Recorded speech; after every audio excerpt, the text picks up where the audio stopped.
আসসালামু আলাইকুম।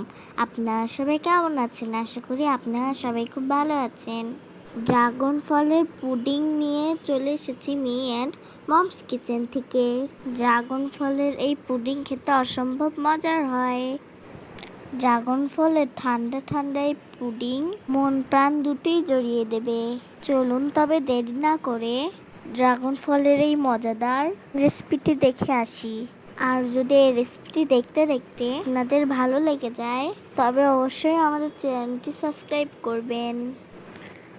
আর কথা না বাড়িয়ে চলুন চলে যাই মেন রেসিপিতে। ড্রাগন ফলের এই পুডিং বানানোর জন্য নিয়েছে ড্রাগন ফল। ড্রাগন ফল কিউব করে কেটে নিয়েছে আর নিয়েছে কিছুটা ড্রাগন ফলের রস। এখন চলুন চলে যাই মেন প্রসেসে। একটি কড়াই নিয়েছে। এখন এই কড়াইয়ের মধ্যে দিয়ে দেবে চিনি আর দিয়ে দেবে জেলি পাউডার। এখন এর মধ্যে পানি দিয়ে খুব ভালো করে নেড়েচেড়ে মিশিয়ে নিতে হবে।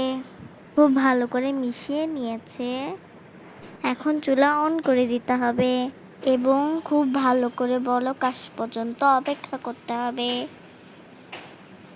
ভালো মতো বলক চলে এসেছে। এখন বারবার নেড়েচেড়ে 2 মিনিটের মতো রান্না করে নিতে হবে। 2 মিনিট রান্না করে নিয়েছে। এখন চুলা অফ করে দিতে হবে। এই মিশ্রণটি গরম থাকার অবস্থাতেই যে পাত্রে পুডিং সেট করা হবে সেই পাত্রে ঢেলে নেবে। সমস্ত মিশ্রণ এই পাত্রে ঢেলে নিয়েছে।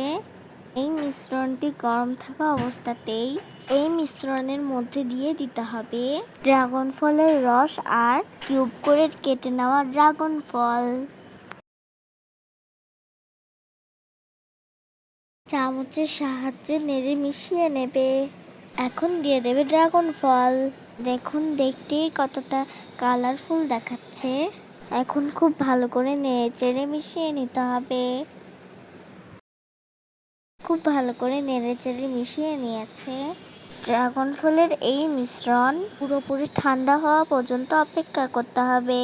পুরোপুরি ঠান্ডা হয়ে গেলে 1 ঘন্টার জন্য ফ্রিজে নরমালে রেখে দিতে হবে। ফিরে আসলাম 1 ঘন্টা পর। দেখুন কতটা সুন্দর আর কত লোভনীয় দেখাচ্ছে ড্রাগন ফলের পুডিং।